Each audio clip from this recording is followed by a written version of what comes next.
bull right there. We got we got a call right now. There. Right Wow. Right here. We're already on him.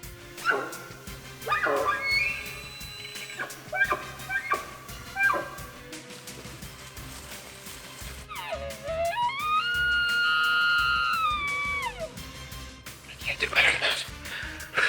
He was 20 yards.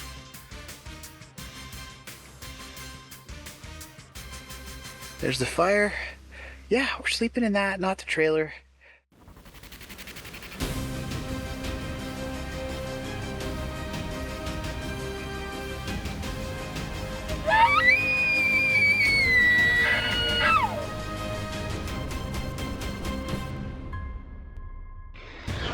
Argo How to Hunt is brought to you by Argo XTV. Go anywhere.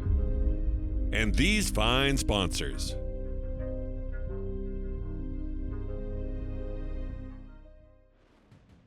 Welcome back to the How to Hunt episode 2. We're on elk. We're talking about elk hunting with Blaine Calkins in the deep timber in Alberta, trying to put an arrow through the toughest place on earth, in my opinion, to hunt an elk, which is the deep northern boreal forest in Alberta. Calling an elk in with a bow and arrow, it's super tough. And I think you don't get to choose where that elk is coming in. No. You just get set up and then you're like, okay, start calling. And then it's like, we got to run to him. And then you realize this is not the spot we want to be, but you don't have a choice. But that's how elk hunting goes. Anyways, we're going to get into the show. We call in some more elk. It's pretty amazing. Stay tuned. It's going to be a great show. There's one over here. No, no, baby, just again.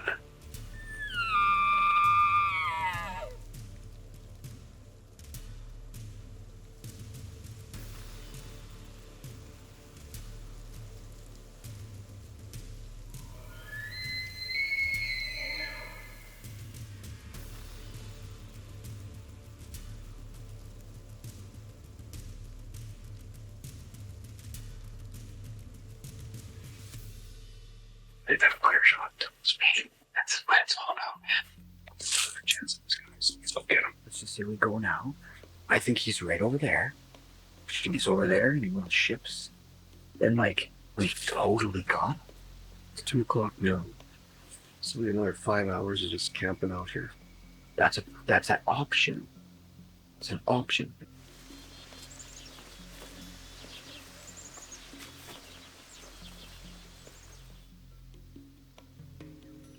Just opening up my Onyx app. I use it 20 times a day here. I'm painting every wall, every rub, every bugle, every spot that looks awesome, all the dark trails. If anything happens in those areas, I'm just pin. I'm using the go-to so you can track the distance between where I want to walk to and how long it's going to take to get back. It's just constant, just constantly on it.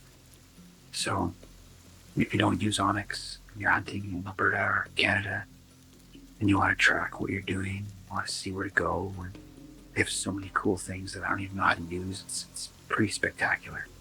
Get the Onyx app. It's totally awesome.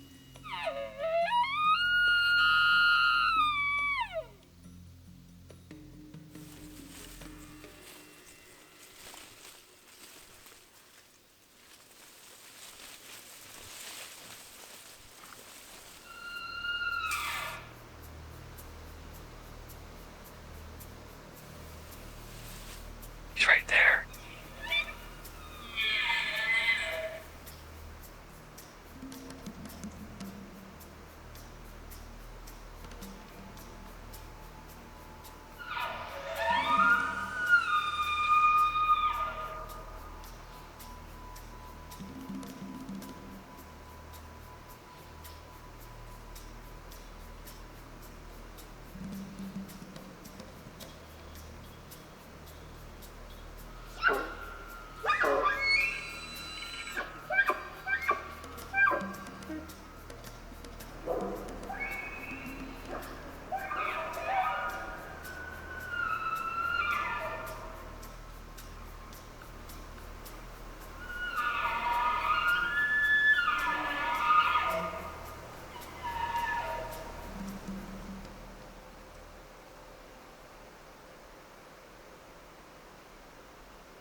Okay, so that was awesome. So this morning, we called it a big giant 6. Blaine had him walk right around him. And then what we did is we kind of got behind the 6 and we waited all day. We waited like, I don't know, 6 hours. We just sat in the sun and waited because we kind of backdoored him. And then since we're back here, we were already in the elk. And then we started calling and another bull came in. And that bull came along the ridge and came past Blaine at 50. But it was close, this close. I waited. I could have taken the shot, but I decided I'll wait and see if we can get him closer. That was my critical mistake, and he never got closer than 50 yards. Day 5, Last Chance Hotel. This is the day it's going to happen. Feeling good, and Bull right there. we got some. Yeah, we got a call right now. There. Right Wow. now. Right here. We're already on him.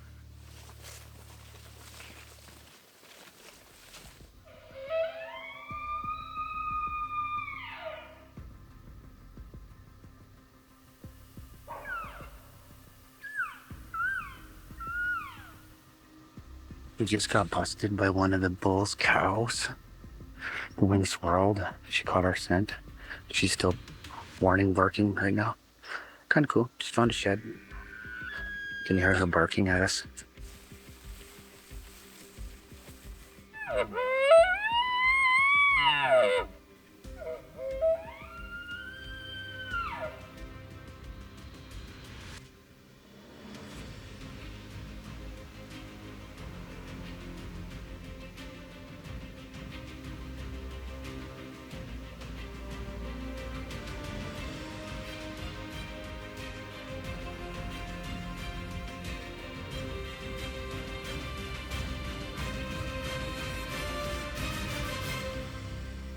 That was 20 yards. Oh, man, I can't do better than that. He was on top of me. Where I was set up, all I could see was antlers and that much of their back. The brush was too thick.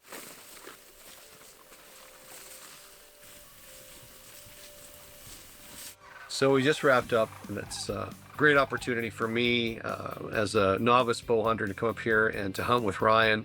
We got into the bulls. Ryan delivered. I had a chance, maybe 3 chances, and every one of those was a learning experience for me. Just one little mistake, you did one little thing wrong, and you don't get the opportunity that you were hoping for.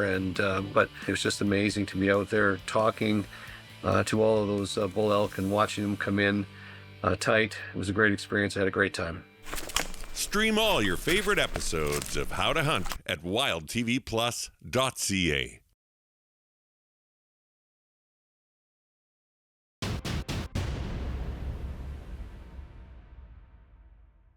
Welcome back. I'm here with Ryan Kohler, and we're talking about elk encounters. And from what I saw in that video, you guys were in them. You're around them. I think that the 2 shows combined, if you're following How to Hunt and you're watching these 2 shows, then you're seeing some of the best elk hunting I've ever done in my life. You know, we called in 3 or 4 different bulls. 3 of them, if you had a very experienced elk archer, and I mean, that's honestly a hard thing to find, like a really good elk bow hunter. You probably would have had all 3 bulls. And Blaine being brand new, his first trip, never been on an elk hunt, never gone elk hunting before, never experienced a bull coming in screaming, never experienced any of these things where you have to know where to walk, know when to draw, know when to move, all that, know how to work with the collar. Like, that's all super important. And basically that's his first time. But, you know, if you had somebody there, it would have been a different story. You know, we would have killed some of these bulls, but the last 2 bulls that came in, really exciting, you know? And I think people don't realize is the time needed to become experienced is a long time. Like, sometimes those lessons happen fast in a week of hunting. You're like, I screwed up. But if you have 4 or 5 days a year to hunt elk and you get 1 or 2 good days, it takes years to be able to get that knowledge where you're like, hey, I screwed up that. And now I know. Right. But, right. and it's only through putting time in the woods. Yeah, right? 100%. That's where you get those guides, right? The guides that go for a month and a half every year after elk, or even 2 months, doing it every year for 20 years. Now you really know what's going on. There's a difference though between being the shooter and being the caller. I think there's a big difference between the 2. I think a great caller though is probably going to end up being a pretty good shooter as long as he has the ability, right? Because that's an animal that you have to crush. Yeah. like forget it. You Yeah. don't hit that elk in the 10 ring. Yeah. You don't get them hard. Like, no. The amount of people that will hit an elk on one lung and never find it is mind-boggling to me, because we're used to hunt more whitetails or, you know, moose even, and they're very fragile in compared to what an elk does. I think it's the toughest animal we have in Alberta to kill for sure, by a mile. Like, they just have so much more meat. The plates and the bones set up and everything is just harder, heavier. For whatever reason, they are tough as nails. And even in the rut, like their testosterone, they're just like, you think of how much they scream and just their mentality and their mood compared to any other animal in the rut. Yeah, it gets wild, but it's not even similar, right? No, it's not even close. It's not even close. And it's funny, in the show we have some encounters. Yeah. Some of them are like quick video encounter, right? Or we've got the bull screaming. But when I capture an elk, like, let me just say it this way: like, you want to kill a bull elk in the timber in northern Alberta with a bow and arrow, that is super hard. Like, there's different places to kill elk. Yeah. You can kill elk in southern Alberta. You can kill elk in Colorado, open spaces. Sure. You see them come. This is a totally psychotic hunt for psychos. Yeah. That's what it is. It's like adding levels of toughness to it. You go into the deep timber and try and shoot one. It could come in at 20 yards 5 times and you never get a shot. And so when we get a clip of an elk on video, Just we're like, see 'em. yes, like, Yes. we did it. Like, that's the best week. Like, for the whole week, I'm like, we did it. We saw an elk. You know what I mean? So these clips and these encounters we're getting with Blaine, you know, guiding Blaine and having him in those places and seeing those things happen, and then getting video, just any video, it's like, wow. It's just so thick to get that, and to have that being vocal that close. Like, if you get close to an elk, it's awesome. But then that added, like, just scream. Oh yeah. Yeah. The screaming is what makes it cool, right? I think that's why people relate turkeys and elk, because So vocal. they're vocal and they're talking back. But Absolutely. yeah, so we had some great encounters. Called it another bull that, you know, I think put a tree in front of him or something else where he can draw his bow, and then he's getting an arrow into that bull, because it was a young, perfect eater, Well, screaming away, talking back to me for 15 minutes. You know? I know when I'm elk hunting, it seems like you have like an encounter, and every time you're learning, and you're like, this is going to happen. I would think that the progression is that you end up killing one. I don't actually know. I'm actually really curious to find out. Stay tuned, guys. We got more coming up, more elk encounters. It's pretty sweet.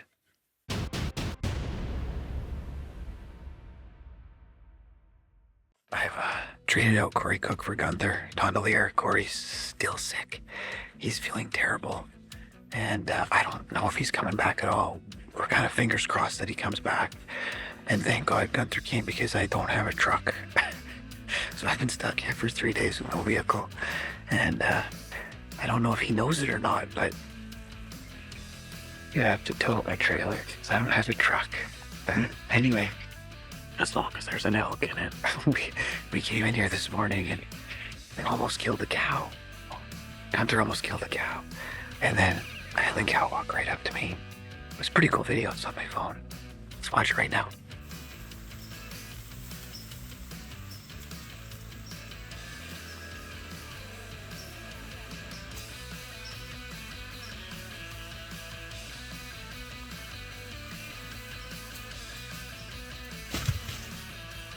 And then actually, we called in a bull spiker, but it wasn't big enough.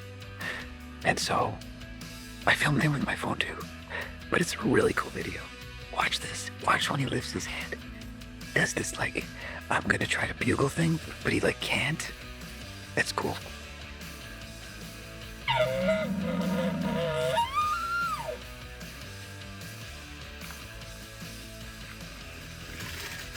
Hey, get out of here.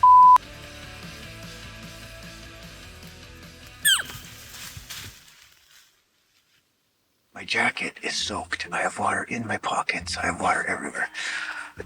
And the one place, seemingly a lot of water right now. And it's morning. We're just starting our hunt today. I think there's some in here. Oh wow, it didn't drain out. It's in the sock. It's all in the sock.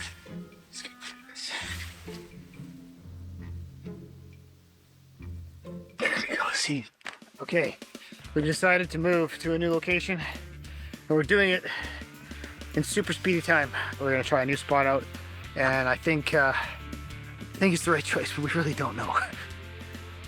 Okay, so with the factory outlet trailer, we got out of here in literally, I think, 25 minutes. The whole camp was packed. We're in. It looks like a disaster, but we're going to a new spot. We're gonna put it back out and kill some elk. Let's go.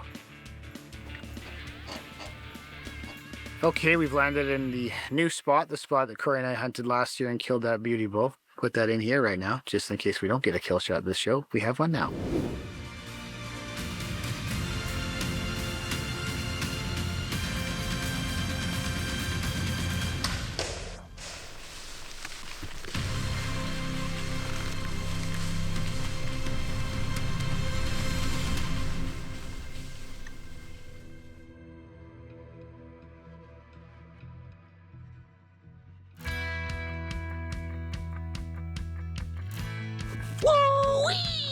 That was so hard and so fun. We've had our ups and downs, and this is our ups, and we're going to enjoy every minute of it. It's going to fill the freezer for both of us because we're going to split half of it.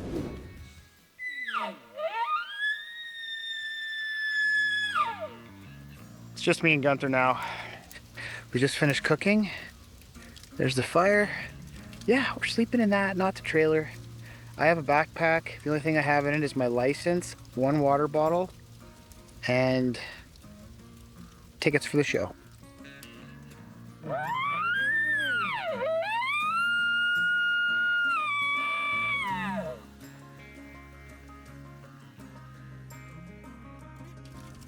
So we have one tent, and Gunther's not getting it. So he's sleeping by the fire. Hopefully we can hear an elk bugle in the morning. It's been pretty tough the last couple days. That's how it goes. Elk hunting stuff. We're awake. It's really early in the morning. Gunther decided to sleep at the fire. How'd that go? Well, it would have been fine without the rain. This story's not ending in the best way. 3 days now, and we haven't had a bugle. We're in some top end spots. We just can't make a bull sound. Egg soup. Pig soup, for sure. I guess this is the end of the show. So, hopefully you enjoyed the plethora of opportunities on big bulls, but we just couldn't put it together. We couldn't do it.